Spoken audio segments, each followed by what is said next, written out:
नमस्कार दोस्तों। प्रस्तुत है रविंद्रनाथ टैगोर की लिखी हुई कहानी कंचन। मैं धन्यवाद करने ही जा रहा था कि कंचन बोल उठी। दादू, हर एक को न्योता देकर मुझे मुश्किल में डाल देते हो। भला इस जंगल में फिरंगी की दुकान कहाँ मिलेगी? ये विलायत के डिनर खाने वाली जाति से संबंधित इंसान है। व्यर्थ में अपनी नातिन को बदनाम करना चाहते हो। अच्छा, अच्छा, तो अब आपको सुविधा होगी, बताइए। वृद्ध महाशय पूछ उठे। मेरी सुविधा तो कल ही हो सकती है, परंतु मैं कंचन देवी को परेशान नहीं करना चाहता। मुझे अनुसंधान के लिए वर्णों में जाना पड़ता है। वहाँ से जो कुछ भी प्रकृति की देन के द्वारा मिलता है, उसे बटोर कर ले आता हूँ। दादू, उनकी बातों पर विश्वास मत कीजिए। ये तो ऐसे ही कहते रहते हैं। मैंने सोचा, यह तो अजीब लड़की है, जो कहता हूँ उसी को जड़ से काट देती है। इस प्रकार वार्ता करते करते हम सब कंचन के मकान की ओर बढ़ चले। कंचन हठात बोल उठी, अब आप अपने शिविर को लौट जाइए। क्यों? मैंने तो सोचा था कि आप लोगों को मकान तक छोड़ आऊं। बस बस, हम खुद ही चले जाएंगे। अस्त व्यस्त अवस्था में मकान को दिखाकर परिहास का केंद्र नहीं बनना चाहती। उसे देखने ही मेम साहिब की याद आएगी। विवश हो मुझे विलग होना पड़ा। उस अवस्था में मैंने कहा, कल आप लोगों को यहाँ जो मेरा न्योता है, वह मेरे नए नामाकरण के लिए है। कल से नवीन माधव नाम का डॉक्टर सेनगुप्त अंश छूट जाएगा। तब तो नामवर्तन कहिए, नामकरण क्यों कहते हैं, जैसा आप समझे। उसके उपरांत मैं अपने शिविर में लौट आया। उस दिन अनुसंधान के लिए लाए हुए पदार्थों की मैं परख नहीं कर सका। मेरा मस्तिष्क कंचन के विषय में ही सोचता रहा। अगले दिन तनिक के तट पर कंचन के साथ हमारी पिकनिक हुई। डॉक्टर साहब बालकों के समान मुझसे पूछ बैठे, नवीन, क्या तुम विवाहित हो? मैंने उस भावार्थ प्रश्न का तुरंत ही उत्तर देते हुए कहा, अभी तो अविवाहित हूँ। कंचन को किसी बात से छुटकारा नहीं। वह बोली, दादू, अभी तक सब तो कन्या पक्ष वालों को संतावना देने मात्र के लिए है। उनका कोई यथार्थ अर्थ नहीं। यथार्थ अर्थ नहीं, यह कैसे निश्चित किया जाए? यह एक गणित की उलझन है। फिर भी उच्च गणित कहने से जो वस्तु समझी जाती है, वह यह नहीं है। यह तो पहले से ही सुनने में आया है कि आप 36 साल के बच्चे हैं। इस अरसे में आपसे भी 5-7 बार कहा जा चुका है कि बेटा, बहू लाना चाहती हूँ, लेकिन आपने कहा, इससे पहले मैं लोहे के संदूक में रुपए लाना चाहता हूँ। इसके बाद इस अरसे में आपका सब कुछ हो गया, केवल फांसी भर शेष थी। अंत में प्रांतीय सरकार का बड़ा पद जुट गया। तो माँ ने फिर कहा, अब तो बेटा ब्याह करना होगा। मेरी जिंदगी के और कितने दिन बाकी हैं? आपको कहा, मेरा जीवन और मेरा विज्ञान एक है। उसे मैं देश के लिए उत्सर्ग करूंगा। मैं अभी ब्याह न करूंगा। विवश होकर फिर उन्होंने आंखों का पानी पोंछकर चुप्पी साध ली। आपके 36 वर्ष का हिसाब लगाते समय मैंने कहीं गलती की हो तो कहिए। वास्तव में बताइए, संकोच की कोई आवश्यकता नहीं। फिर बोली, हम लोगों के देश में आप लोग लड़कियों को जीवन संगनी के रूप में पाते हैं, विश्व जिससे कोई प्रयोजन नहीं। किंतु विदेश में जो लोग विज्ञान के तपस्वी हैं, उनको तो उपयुक्त तपस्विनी ही मिल जाती है। जैसे अध्यापक क्यूरी को सधर्मिक मदाम क्यूरी, तो क्या वैसी कोई आपको यहाँ रहते नहीं मिलती? कंचन के कहते ही कैथरीन की बात याद आ गई। लंदन में रहते समय साथ ही काम किया था, यहाँ तक कि मेरी एक रिसर्च की पुस्तक में मेरे नाम के साथ उसका भी नाम जड़ित था। बात माननी पड़ी। कंचन ने तत्काल ही पूछा, उनके साथ आपने विवाह क्यों नहीं किया? वे क्या इसके लिए तैयार नहीं थी? उन्हीं की ओर से प्रस्ताव तो उठा था। तब मेरा नाम भारवर्ष ठहरा, इसलिए। यानी स्नेह की सफलता आप जैसे धावकों की कामना की वस्तु नहीं, लड़कियों के जीवन का परम लक्ष्य व्यक्तिगत है और आप जैसे इंसानों का नैतिक। इसका उत्तर मुझसे देने में न बन पड़ा। मुझे चुप देखकर कंचन पुनः बोली, बांग्ला साहित्य कतिपय आपने नहीं पढ़ा। इसमें यही बात दिखाई गई है कि लड़कियों का व्रत पुरुष को बांधना है और पुरुष का व्रत है कि उस बंधन को काटकर ऊपर लोक मार्ग पकड़ना। कच्छ भी देवयानी के अनुरोध की अपेक्षा कर निकल पड़ा था। आप माँ का अनुनय न मानकर चल पड़े हैं। एक ही बात हुई। नारी और पुरुष में चिरकाल से चला आने वाला हो, चाहे भले ही अबला कंदरन होता रहे, उस कंदरन से आप लोग अपनी पूजा नैवेद्य सजा लीजिए। देवता के उद्देश्य से ही नैवेद्य की भेंट होती है, लेकिन देवता निरासक्त ही रहते हैं।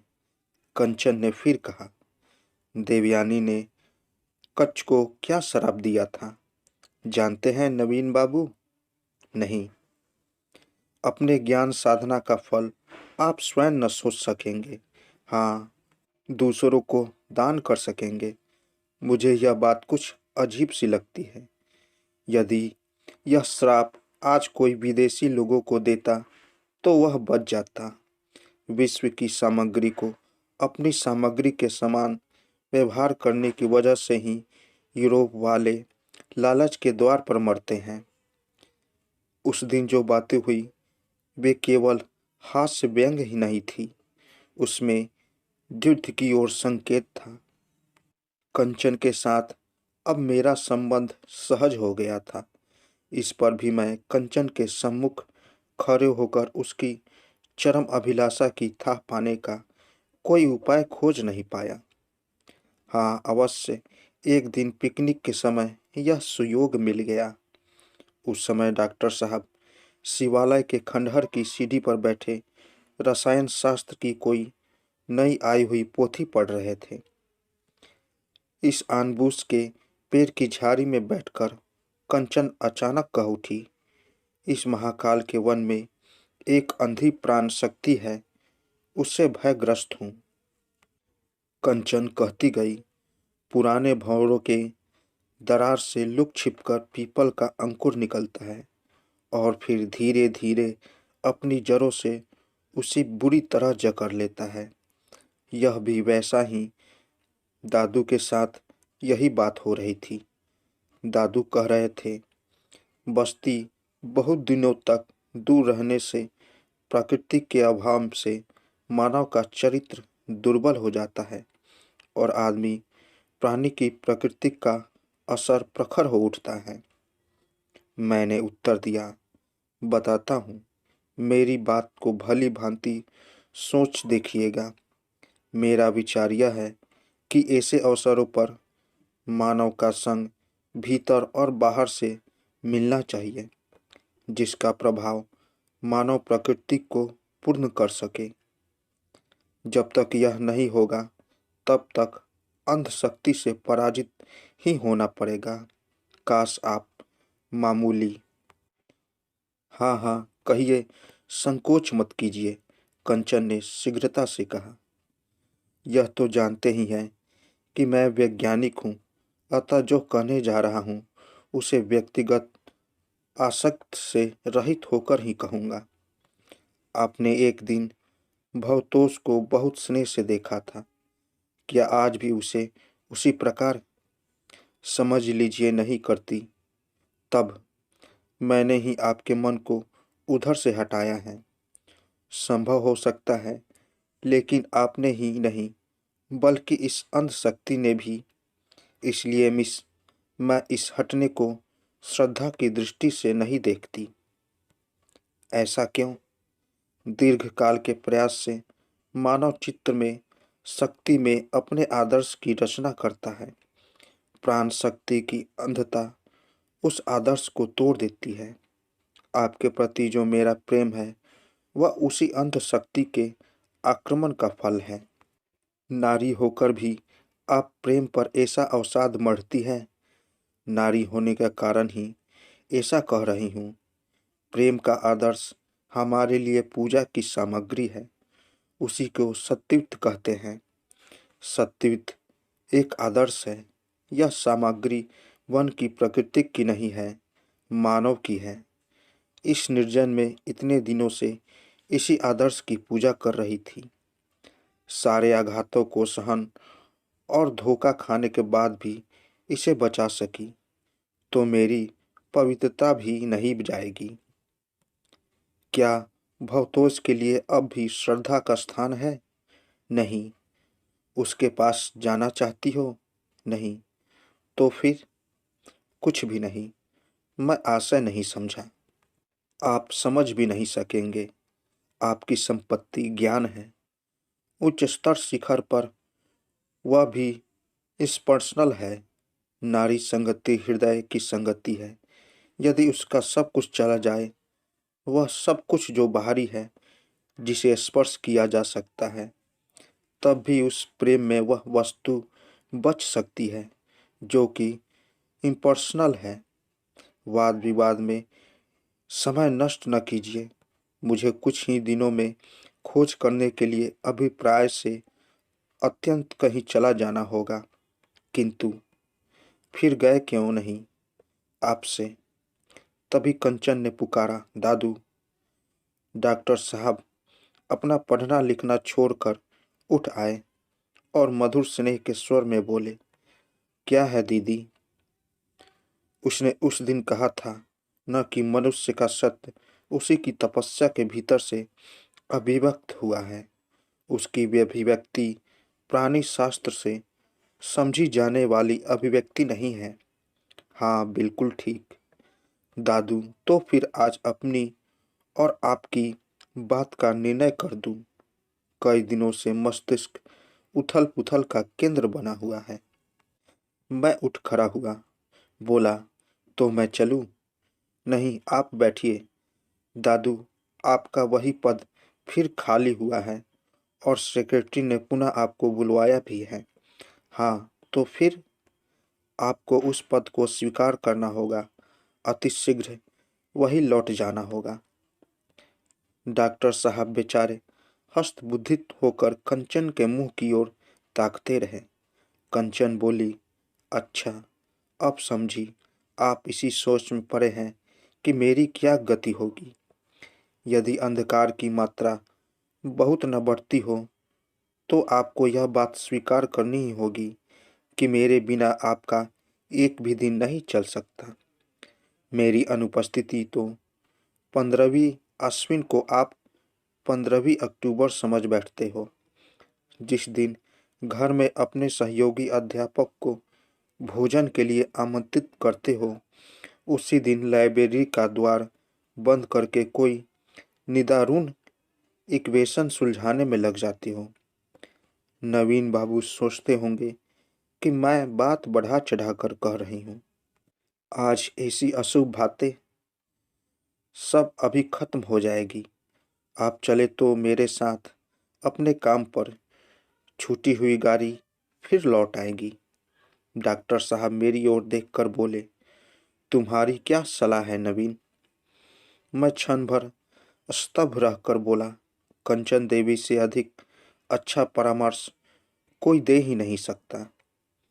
कंचन ने उठकर मेरे चरण छूकर प्रणाम किया। मैं संकुचित होकर पीछे हट आया। कंचन बोली, संकोच न कीजिए। आपकी तुलना में मैं कुछ भी नहीं हूँ। यह बात किसी दिन साफ हो जाएगी। आज आपसे यही अंतिम विदा लेती हूँ। जाने से पूर्व अब भेंट न होगी। यह कैसी बात कह दी दीदी? डॉक्टर साहब ने पूछा। दादू, इतना ही कह सकी कंचन। मैंने उसी क्षण डॉक्टर साहब की पगधूलि का स्पर्श किया। उन्होंने छाती से लगाकर कहा, मैं जानता हूँ नवीन कि तुम्हारी कीर्ति का पथ तुम्हारे सामने प्रशस्त है। अपने स्थान पर लौटकर पहला रिकॉर्ड निकालना। उसे देखते ही मन में सहसा आनंद उमड़ आएगा। समझा, मुक्ति इसी को कहते हैं। संध्या बेला में दिन भर का काम समाप्त करके बरामदे में आते ही अनुभव हुआ। पंछी पिंजरे से तो निकल आया है, किंतु उसके पाँव में जंजीर की एक कड़ी अब भी उलझी हुई है। हिलते हिलते वह बच उठती है। तो दोस्तों, कैसी लगी कहानी? अगर आप लोगों को कहानी अच्छी लगी हो तो मेरे चैनल को ज़रूर सब्सक्राइब करें और साथ साथ बेल आइकन को भी ज़रूर दबाएं, ताकि ऐसी ही कहानी आपको हमेशा मिलती रहे। तो दोस्तों, मिलते हैं एक नई कहानी के साथ एक नए वीडियो में। तब तक के लिए नमस्कार।